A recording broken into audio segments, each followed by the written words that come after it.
जारी विरोध प्रदर्शन यह गंभीर चिंता का विषय है और यह अत्यंत दुर्भाग्यपूर्ण है कि हमारे देश के छात्रों और नौजवानों को कुछ लोग अपने राजनीतिक स्वार्थों की पूर्ति के लिए एक राजनीतिक औजार के रूप में इस्तेमाल करने का प्रयास कर रहे हैं।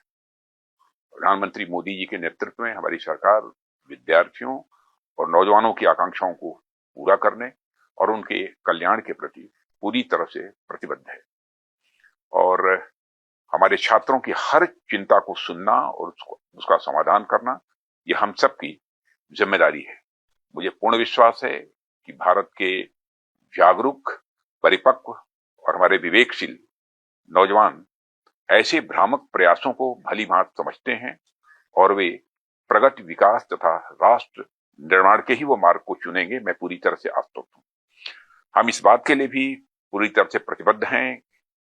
कि किसी भी व्यक्ति, विशेषकर हमारे छात्रों और नौजवानों के साथ किसी भी प्रकार का अन्याय न हो और विपक्ष के कुछ नेताओं द्वारा मैन्युफैक्चर्ड एक सेंस ऑफ एंगर, आक्रोश लोगों के अंदर केवल जनता, विशेषकर बच्चों के नौजवानों को भ्रमित करने और गुमराह करने का मैं मानता हूं कि यह असफल प्रयास है। युवाओं की भावनाओं और उनकी चिंताओं के प्रति हम पूरी तरह से संवेदनशील हैं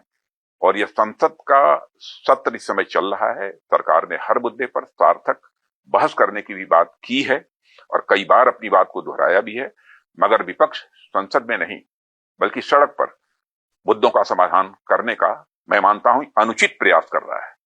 और लोकतंत्र के मुद्दों पर चर्चा करने की जगह संसद भवन है, जहां विपक्ष अपनी बात कहने के लिए पूरी तरह से स्वतंत्र है। इसलिए यदि विपक्ष गंभीर है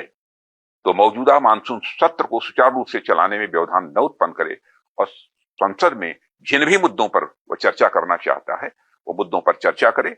और सदन का और सरकार का ध्यान आकर्षित करें।